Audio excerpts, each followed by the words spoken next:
anyone who's listening, I have been subtly trying to do this for about a year. It has been that. And you being ever so polite have been, yeah, we'll make it happen. And then I email you and I don't get a reply. And then it's, is this ever going to happen? And I finally got you here. And we've met after 2.5 years of chatting. Is that what it was? Well, I was trying to work out before. I think it does. Yeah, I said about 2 years. So, but look, if you told me it was 3, I couldn't argue, but it's been a while. But we've known of each other for many years. Yes. For all those listening, Glen was my competitor when I worked in education recruitment. And we sort of had I felt quite competitive towards you. I was like, who is this Milk Education? What are they doing? But now you're sat here.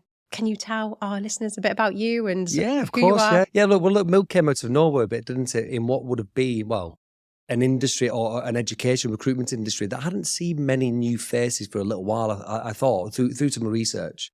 And a lot of big players, your protocols and so forth. Especially in the northwest of the country. Massively so, absolutely. So, well, look, where do we start when I've been in recruitment for 25 years? In fact, it was my 25th anniversary in November of being in recruitment.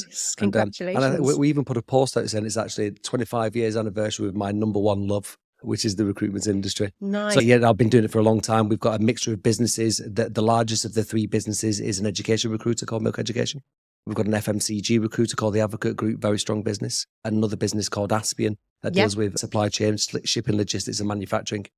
2 perm-based recruiters, and Milk, of course, being very temp-orientated. Nice. I love that. And you know what? 25 years, just hearing someone say, I've been in recruitment for 25 years and having the energy that you have. Yeah. I've spoken to your employees and I've been doing a bit of research as to what people actually say about Glen Walsh, the good and the bad. There's not much bad. Okay. But one of the best and the bad are kind of coinciding each other. One of the things that people say is your energy. Okay. And I bet you get told that all the time. I do. I've spoken to you in hospital. You've been told to leave. You've been told to not work. And you were there working. Yeah. So tell us about this energy. Where does it come from? Are you drinking some energy drink? Yeah, absolutely. I was going to say, it's not. Is it not coffee? It's not coffee. Do you know what? I think I'd like to say I have always been like that. Yeah. There's absolutely no doubt about it. So it's not necessarily been created through recruitment. Okay. But if you just look at it, in any scenario, in any person, if they're doing something that they genuinely love and enjoy, there's a heightened level of enthusiasm towards it. Yeah.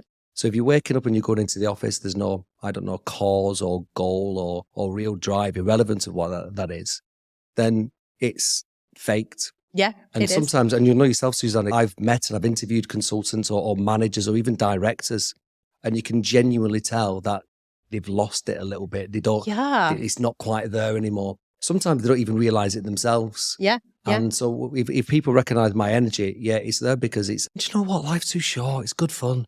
I think recruitment is.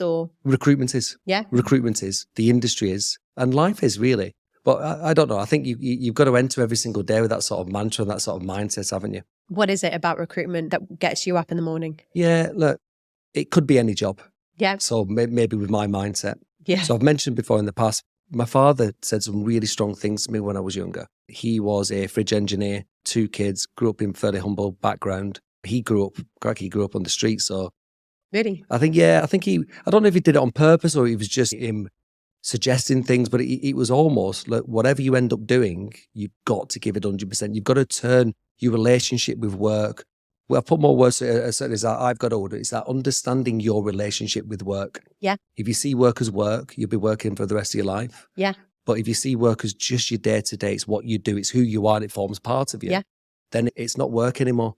Ooh. So that enthusiasm for me just comes from that zest of life. I would have the same enthusiasm running down to the beach. I know that sounds crazy compared to, and secondly as well, it is my job. Yeah.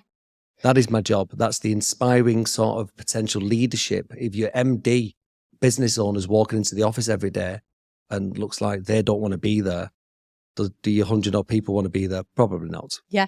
Well, I mean, one of the questions I always ask people is, do you work to live or do you live to work? Yeah. If I was to ask you that question, what would your answer be? I think it's the same thing. I talk about it a lot in the office about having that relationship and that correct relationship with work and seeing it as just another one of your relationship partnerships in life. I think it should be worked on like any form of relationship, be it relationship with a partner, relationship with family. I think they need time. And more importantly, it's your 10 hours a day. It's the one you spend the most time in. And I think people put then less conscious drive into making it work. And one thing I think I've done well, and I try to support people within the business, is finding joy and fun in the mundane. Yeah. Because recruitment, it can be, can't it? There's a monotony. It's brutal. Recruitment can be absolutely brutal. As many are leaving it, they say the average lifespan, I always say, is about 2 years in recruitment, which brings me kind of to your very beginning of your career. Okay. It didn't always go so well. Like when you first, quite the opposite. You worked when you left university, and you sort of spent 3 years, you did the New Zealand thing. Tell us about that. How did that Sorry. So no, that was actually within recruitment. Yeah. So when I first started in recruitment, so again, like first 6 months, and I think what happened in those first 6 or 12 months probably made me the kind of person I am now in recruitment. Really? And it happens to everybody. What it's happened? Horrific. Yeah. It's absolutely soul destroying. Yeah. You are running headfirst every single day into no's, into people saying, no, you're not good enough. Yeah. Stop doing what you're doing. The fear of failure drove me. There's no question about it. The idea of moving back from London, because I moved to London where I first started. Okay. So my first few years in recruitment, 2.5 years working for a company called Parker Bridge Accounting and Finance. Yeah. And luckily I got the opportunity to go and head up and run the New Zealand office. Amazing. Which was a complete eye-opener when it comes to then moving out of what was the big city of London. Moving over to New Zealand was very different. Yeah. But going back to your question, it's just really difficult. Yeah. There's just, even when you get the little bit of a win, it then starts hurting you and hitting you again. Yeah. At what point did you think, I love this and I want to make it my lifelong career? Yeah. The New Zealand part helped me. Really? Yeah. I think moving to New Zealand opened me up to understanding a little bit more about P&Ls, a little bit more about the business side. And I think prior to going to New Zealand, I was a potentially good leader with a small team. Yeah. I then went from a small team of 3 or 4 to 20 odd people. And I had some support with that, absolutely, no question about it. And it opened my eyes up to say, right, well, could I do that? Could I lead people? Could I manage? Yeah. A big difference between leadership and management, of course. Yeah. And did I have that ability? For the listeners, what would you say the main difference is quickly between leading and management managing? Is structure. Management is about putting in processes in place to allow people to do the job effectively. Leadership is about a vision. Yeah. It's about, and sometimes that vision's only in your own mind. And it's about getting that vision into other people's minds who can't see what you can see. Yeah. And then leading people along that journey, effectively speaking. You're influencing them all the way, right? Yeah, very much so. So much more fun. Yeah.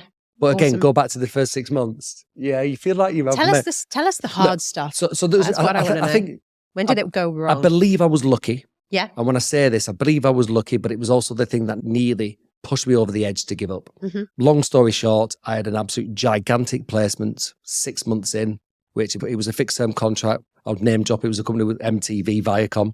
Long and short is that we placed the candidate. He would be making around about £15,000 a month. So quite a good, over a 12 to 18 month contract. Yeah. So quite a big singular placement.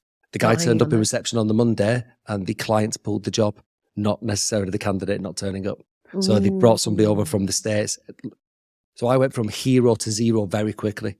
So the candidate just didn't turn up at all? No, the candidate turned up. The candidate's in reception. It was actually MTV who pulled the job, who actually said I know. And so I'd gone from Friday night successes, being the man, perhaps still drunk on Monday morning, walking into the roller coaster. Oh, literally on top of it.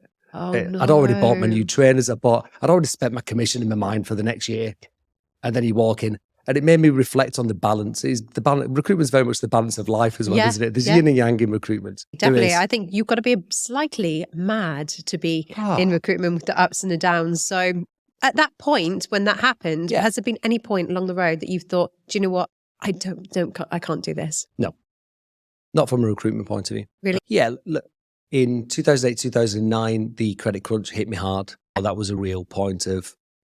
Never have I ever thought that I wanted to leave the industry. It's never entered my mind. Really? Have I questioned my ability to be able to build and be successful? Yeah, of course I have. Yeah, absolutely. Yeah. We all live in an element, there's an element of imposter syndrome within all of us, I think, sometimes. 100%. Do you have some advice? So there's quite a lot of people who will be listening to this who have that imposter syndrome. Yeah. And they do think, oh, maybe can I do this as they're growing? And especially because how many do you have? Let's talk about milk. I mean, how many? I think there's about 120 at the moment, that sort of area. Yeah, altogether across the group. Wow. Milk's about 60, 70 of them. Yeah, so especially companies, education recruiters, I know lots of them, around 20 staff. Yeah. You can have one bad employee, right? One negative employee, one toxic employee. That is so much more of a big deal when you've got a team of Yeah. 20, whereas when you've got over 100, that Mhm. they can hide a bit, you can make it work, you can level it You out. can. What kind of advice would you give to those companies who Yeah. are where you were at maybe in Cool. 2018? That you can make it work and you can level it out, but those bad eggs still shouldn't be there. Yeah. So I think if So I what had are my you saying? time again from an advice point of view, I potentially, when I first set up, most of the businesses chased the money. So Yeah. employed individuals who I just thought when I looked in the eyes, they were going to bill me a lot of money. Yeah, same as me. We've probably less input into them. So the idea was I'm looking for growth, so I'll get people who I can grow around. And in reality, what I should have been chasing is understanding my principles, which I've always known, understanding the vision, which I've always known, but then recruiting within that. Yeah. Rather than thinking, well, I'll actually bend for that person slightly. Yeah. I don't think they'll get on with most people, but they're going to make me money. Yeah. Because ultimately, it comes back and burns you. Absolutely. And let's not forget your biggest business is education, Yeah. which you didn't have experience within the education Not at recruitment all. market. So No, not at all. tell us about how that was kind of born. So that was 2017. That's right. Well, it actually came because of the credit crunch. So we were, just very quickly, within the credit crunch leading into it, the business that I had, Axis, was a subprime financial services recruiter specifically. So we had 3 of the top 4 subprime lenders and 2 of them went bust. So we couldn't have been leveraged just in one industry so much. And I vowed moving out of that and somehow getting through it, nearly losing everything I owned, which was Seriously? Did you think that was it? Did you think this is, was that rock bottom? I did and I didn't. I think maybe head in sand moment, just not wanting to believe it. So I just plowed forward, which potentially got me through it in the first place. There was an element of lacing your boots up, going to war through that time period because it was a tough time. Yeah. I did a word credit crunch count on the news once and we got it 56 times Wow. within a news at 10. So it was very much the world and we were financial services. So I vowed when I come out of that I needed a level of diversification. Yeah. And I needed some form of recession-proof business, effectively speaking. Yeah. I've said before, I didn't realize a pandemic would happen, of course. I didn't make a pandemic-proof business. But it was education was the thought. Temporary recruitment rather than perm give us a bit of a mix of a business. Yeah. And researched quite a lot of markets. And I actually found that, and this is no disrespect to any other business, there were a lot of other education recruiters who've been around for a long time. Yeah. Yeah. All new startups or startups within, say, 5-10 years of the research that I did, they'd all come from an education recruitment background. Interesting. So because of that, then my belief was that they would be limited by their own experience. Yes. So if they only know one thing and they leave that business, they'll make certain tweaks. Yeah. But the core element will be what they've been taught and what they've learned. Why do you think that is? Why do you think that it is education's often at the root of these people? What do you think it is about education recruitment? I don't think it's necessarily education. I think a lot of recruitment industries feel the nuances to their industry is specific to them. Yeah. And there is nuances. There absolutely is. But temporary recruitment is very similar in all industries. And I've worked, probably not IT to any form of level, but most industries we've touched on and worked to a point. So look, education, I think it's a very different market. Yeah. But it's a beautiful market. And the research that we did, where I actually found because people had been around for such a long time, maybe like myself, when I first started up, brand and value maybe came second and third within the establishment of the business. No one was using social media to any real cause and level. Weren't. They weren't. And that, like you said, that was 2016, 2017 when we set up the business. And we wanted to be overwhelmingly disruptive. Yeah. How well are you operating? You've got all these heads. If you feel comfortable saying, how well are you operating as of the last academic year? Yeah, look, well, we've doubled GP. I'm unsure of our turnover, but literally for the past 3 years, we've tripled year one and continuing to double. Yeah. I don't think we will do this year. Only the reason for that is that I think our headcount increase last year won't determine that same growth this year. Yeah. We've not always got it right from a headcount perspective. We believe in trainees. Yeah. It's where I started. I've got a real passion for trainees coming into the industry. Does that sometimes mean that you potentially institutionalize yourself as being sort of a trainee academy, and does it make it harder to get in some of the more experienced recruiters? Yes, but so we have taken on experience, but mainly as heads. Yeah. So leaders come. But if you believe that you've got a culture and a way of doing things, we find that the individuals who would want to join us are those odd, slightly indifferent individuals anyway, and they've never felt comfortable at home within the current business. Yeah. So it isn't just a name, it's not just a gimmick. There's an oddity about us and we don't mind saying it. Eccentricity, which That's is, the exact I word I'm think, looking what for. makes some absolutely excellent recruiters. And Yeah. I embrace that. And it's one of the reasons I would never headhunt from you, and I'll still keep trying to work with you, even though my model doesn't necessarily complement yours. Where did milk education come from? So the actual name itself? Yeah. Right. So quite a lot of research in all honesty. Yeah. And the good thing about this is that I was lucky because I had time. Yeah. The one thing I had at the time, we had two fundamental businesses, Aspian and the Advocate Group, which were doing very well. So it was funded through them. It was funded through the business that I owned. Nice. And we wanted to be disruptive. So I'll actually answer this as succinctly as I can, but I could spend a long time on this because, look, we researched the market. We realized that we were selling to 40-year-old and above, mainly female. We looked at the whole demographics of everything that the decision makers within schools. And we wanted something that would have an automatic trust tick towards us. Schools, it's their money. If you've got a business manager yourself, they take real pride in who they work with, and very much caution. And I understand the legalities associated around it. So the first recruitment businesses we set it up with names, and it sounded like we've been around for a long time. And I just thought if I'd suggested that to a new school, and they thought, oh, heritage recruitment, sounds like you've been around for a long time. No, we've been around for a week. It was that borderline lacking trust. We wanted the credibility to be, you've either heard of us or you've not. And we wanted to be the new boys, or the phrase, the new business on the block. Yeah. And we wanted to be loud about it. So I wanted something that actually automatically had a trust tick and made an individual either smile or think, oh, I like that. So it actually came down to the milk bottle after researching the market. I'm 47, so I was 40-year-old when I set up the business. So we looked at the demographics, and the old milk bottles was the actual thing. So everyone can relate to that, right? They can all remember. And there's a nostalgic nod to it as well. So when we bring them out in client meetings, you tend to find, oh, I remember them. So the psychology around it was that there was a positive feeling towards the business. Yeah, I like that. And look, through our marketing, we saw the milk bottle as showing our traditional values and the milk a fresh approach to recruitment. Yeah. So when we explained that to people, it's like, right, no, I see that. But the idea was to build a social media following, which would allow us to generate candidates up and above our competitors. And it also mirrors your values and your ethics about being sustainable and all of that, which I noted. We can have a bit of fun with it as well. Yeah. We can have a bit of fun with it. 100%. And I think we can have fun with the brand, and that's attractive. One thing that I have heard, and I think I'm very interested in the entrepreneur, okay? So I'm interested in all of the education recruitment, but I'm also interested in the person who's sat in front of me who is that driven to start 3 businesses. You have, right? 3? Yeah, 4. Great. What their mindset. And one of the things that I've learned about you is when I tell you bad news, right?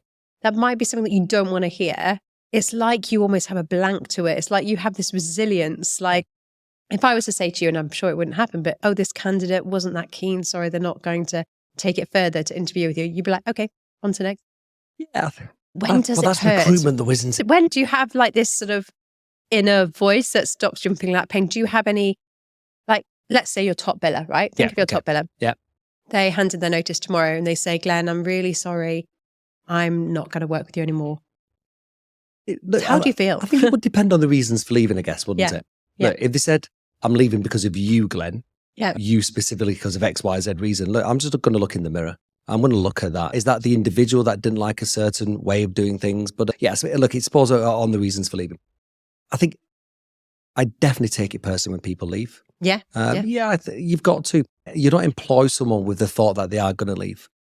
I probably a bad analogy, but you wouldn't build a house with your partner who you thought you were going to leave in a year. Yeah. Why would you put down those roots and go through that? You just wouldn't. Yeah. So people join us, and I've got it in the heart that they could be the next managing director. Yeah. But everybody joins, we join with the fanfare, don't we? With all these expectancies, all these goals set, and somebody somewhere through that relationship doesn't deliver. Yeah. Now, it isn't just me, of course. We've got a business there where there's stage gates, or we check that, making sure that we do deliver. But you know what it's like in recruitment? It's a bit like someone wanting to be a boxer. They like the idea of it. They like the training element until they get punched in the face and realise that actually this hurts. Why? Yeah, exactly. So, go back to the question, when does it hurt? It hurts with every, and I know that might seem like an obvious answer, but it hurts with absolutely every single person. Really? We analyse it as well, Susanna. I know, So we really analyse every bit of feedback, And if the feedback is orientated around our principles and they don't like those principles, which I'll happily discuss, then I'm okay with it. Makes sense. I'm more than happy. Everyone I've ever put in front of you, I'm not just trying to big myself up as a recruiter, but it's more your every first interview that you have, you're so positive about that person. Yeah, I think you're that true recruiter in the sense that you do actually love people and what's at the core of them and what makes them, which personally, I believe for anyone listening to this is exactly what a recruiter should be. Someone who actually does like the people. Because if someone came in and said, I'm in recruitment for the money, what would that make you think? 10 years ago, I would have said that's the only answer I want to hear. Okay. Things have changed. Yeah. So even Glen Walsh 10 years ago, 15 years ago would have only wanted to hear that. And I think my mindset was only orientated. Yeah. As I said earlier about maybe interviewing people, did I overlook personality traits that wouldn't work in the business just because I wanted to hear the money? Yeah. Now, look, we're not a charity, it's a commercial business. So of course it's money orientated.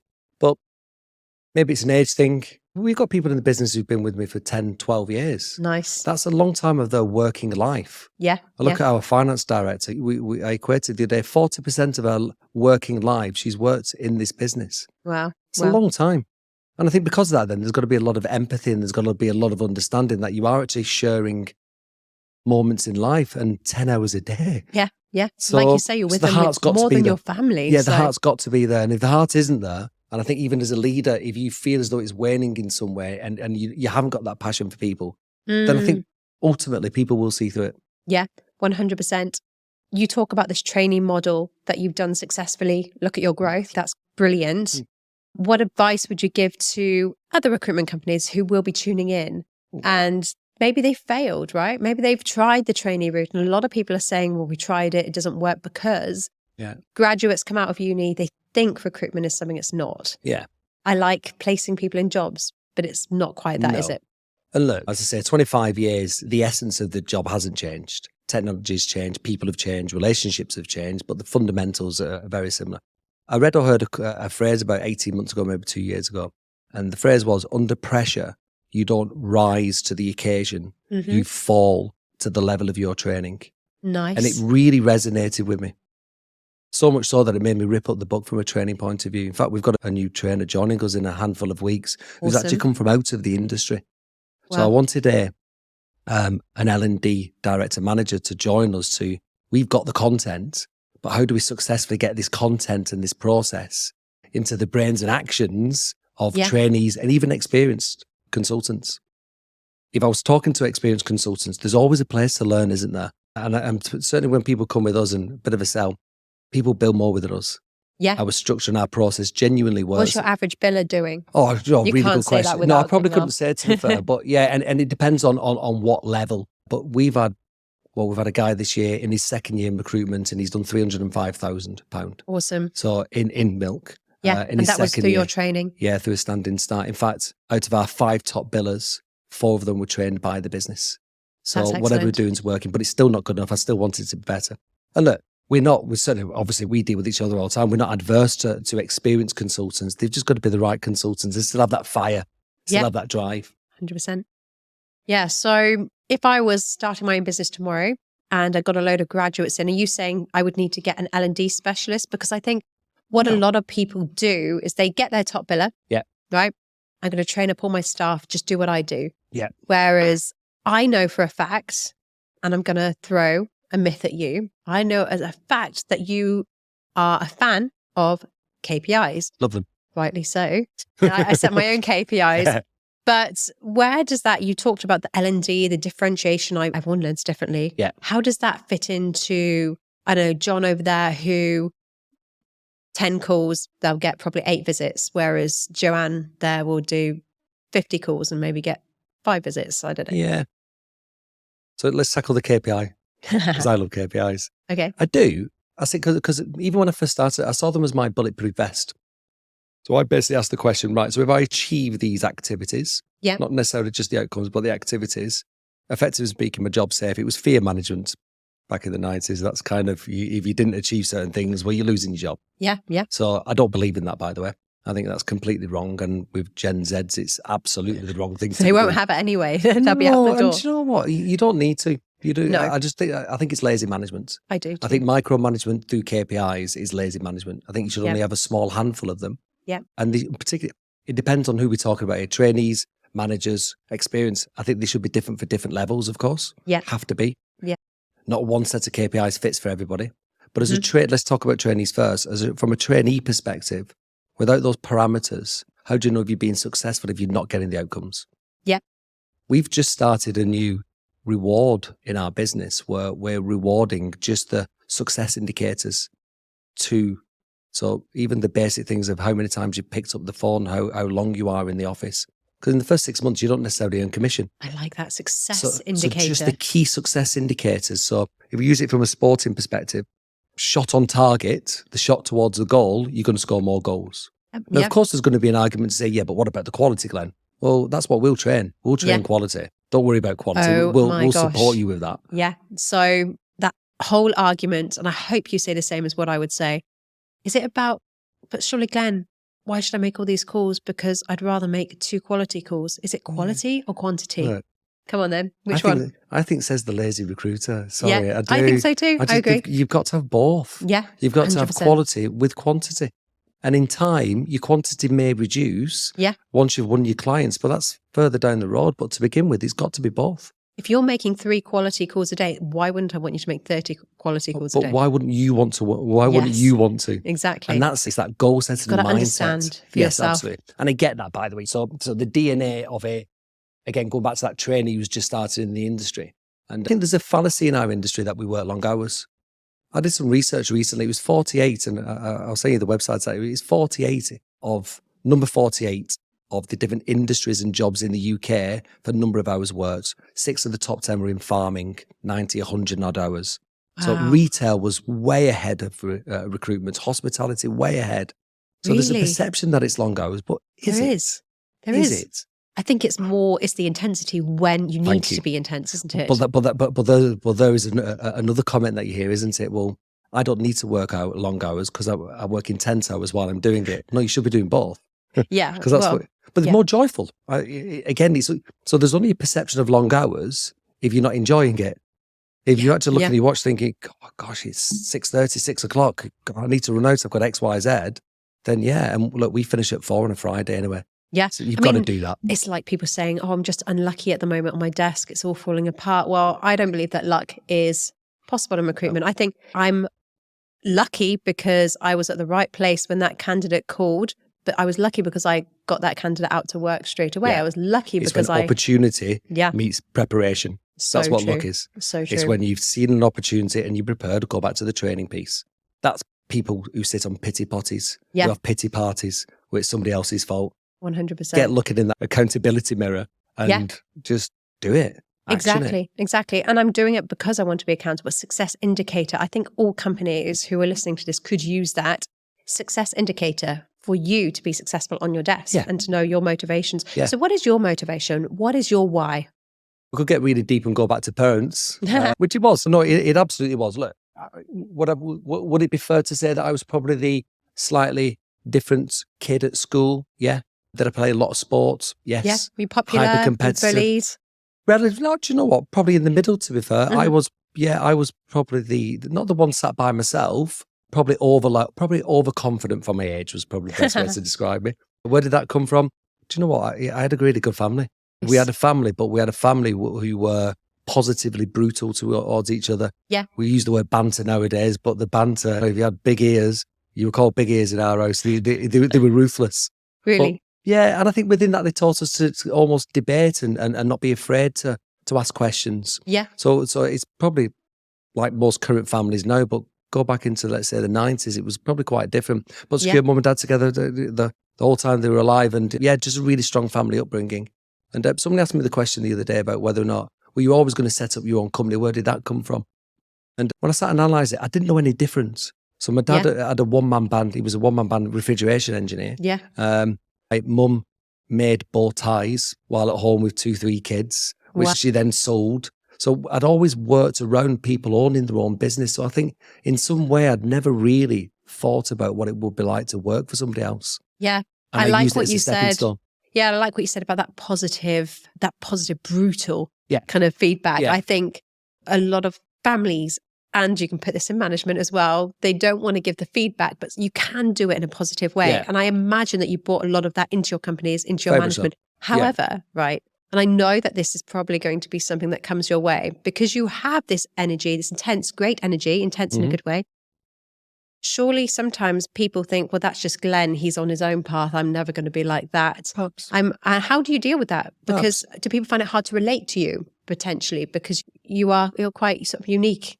It's a compliment. It is. But yeah, it's so meant to be a look, from a relatability perspective, the energy is there, but I don't expect people to be replicating that. Yeah. So that's just me. I don't run the business from a golf course. I can't play golf. I'm in early. I'm there late, but I'm not hitting people with a stick because they're not following my pathway. Sure. But like anything, I guess the job of a leader and the job of is to have the inspiration, but also have people look up to you to say, well, I wanted that. So even the pathway of the business itself is set where I won't be there forever. I don't have plans to sell tomorrow. Absolutely far from it. And I'll always work. I can never see myself. And I'll explain probably what I would do next.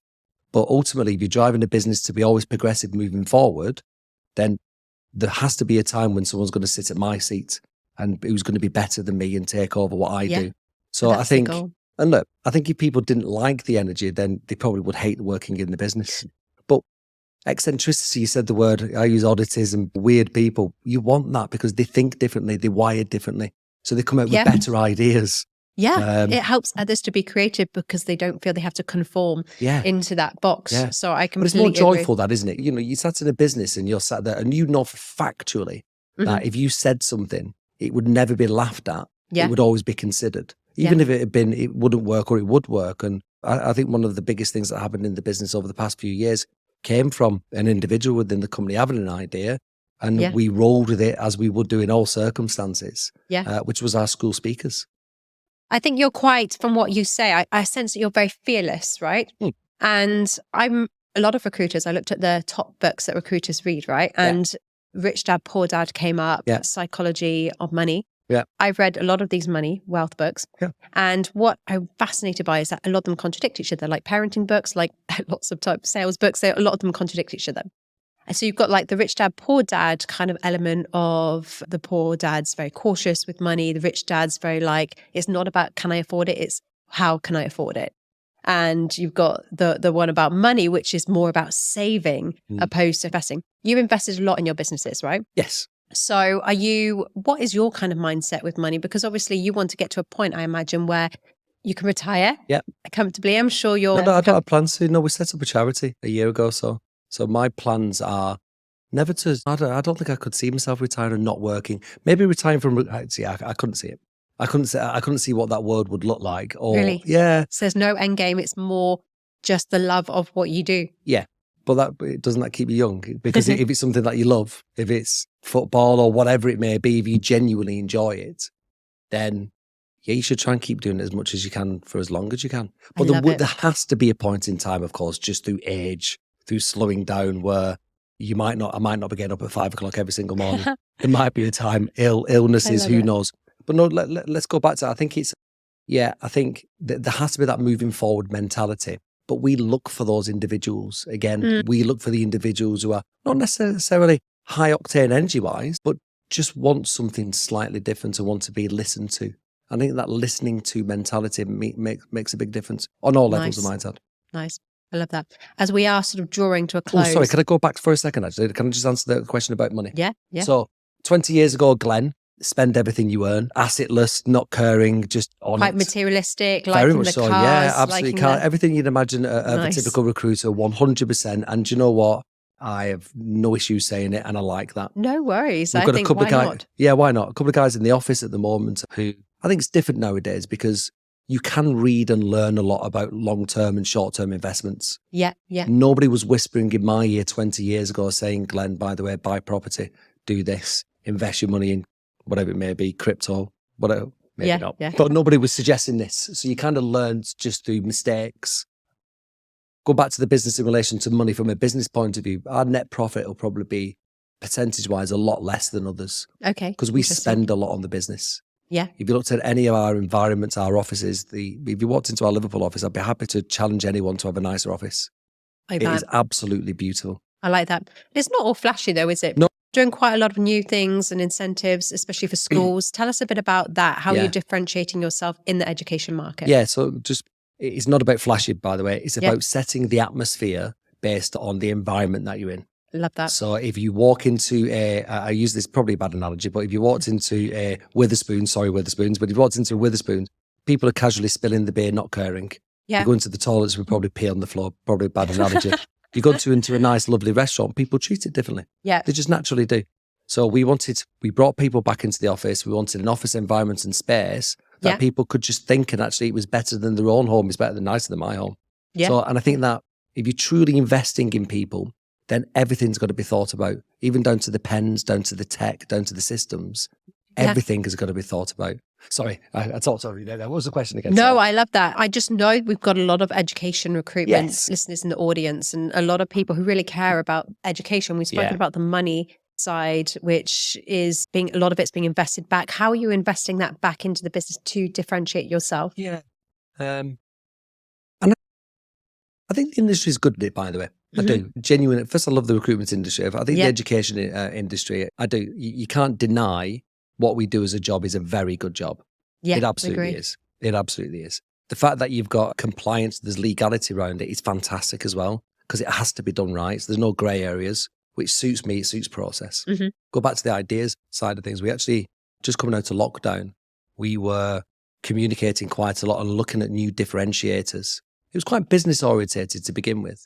But I don't think you can do this job, particularly in education, without a high level of empathy, without a high real reasoning. You're working with schools. I've got 2 kids. It's got to be done right, hasn't it? 100%. So coming out to lockdown, it was suggested by our creative director that there might be mental health issues where we could try and support our schools. We had a mental health practitioner working within the business. So the thought was, could we put this individual in schools for free or for minimal cost to try and support them, really? So almost like a community outreach of some sort. And it's just completely developed from there. That's awesome. So it was around about the same time. There's lots of, let's say, TV programs where you've got influencers who I don't think necessarily are positive influencers and positive influences to kids. So we come up with the idea of what we call our milkfluencers, which are effectively speaking school speakers. So these individuals is really expanded dramatically now, which is, if you ask me what was the proudest thing we've done as a business over the past 10 years, this would be by far the number one. And if and when that time comes where I guess I hang up my recruitment gloves, the charity we've set up is called Make Life Kind. That's where my time will be spent. There's no question about it. So the actual charity itself, it looks at social, safety and stigmatized issues within the world right now. And we look to try and challenge them. So we've got a guy called Byron, who's actually terrible story, but he goes into schools on our behalf and actually talks to them about knife crime, about taking knives off the streets. We've taken over 1,000 knives in the past couple of years. The youngest being 6 years old, by the way. So we had a 6-year-old in a school give him a knife. Wow. So he's all over the country for us in all the schools, and all schools that we don't work with as well, by the way. So it's not a milk thing, this is the charity thing. We've got a gentleman called Herman, again, tough story, being very direct. He's an ex-drug dealer. He talks about the life of being a drug dealer until he went to prison. And he now goes into schools and talks to kids about not living that life, not going down that route. So some real strong, a guy called Abs who talks about neurodiversity. We really have some very interesting real life, or individuals who, let's be blunt about it, it's not a 55-year-old white man talking about racism. It's about individuals who've got real life stories who can go into schools and really support. We've been in front of 150,000 children now in the past couple of years. And from what you said about the amount of knives that you've taken, it's measurable as well to an extent. I think that's really interesting. Definitely differentiates you. I'm so excited to see, because I feel like I was around at the very beginning of when you started your business. I've seen how you've got through maybe what could be described as growing pains to some people. 100%. And you've come out the other end. I can't wait to see how your model grows. I know that you've got an incredible commission structure. I know that you've got some really strong gems there. When I started Rec to Rec, I tried to headhunt a few. They would not move. They would not move. So I know that you're onto a good thing, and I can't wait to see where you go next on your journey. There'll be lots of people who are listening to this and they'll be thinking, I want to speak to this guy. I want to reach out to him. I want to follow him. what is their best way to connect with you and get in contact? Look, I am an average user of LinkedIn. That's probably my only social media. But LinkedIn all day long. My mobile number's on there.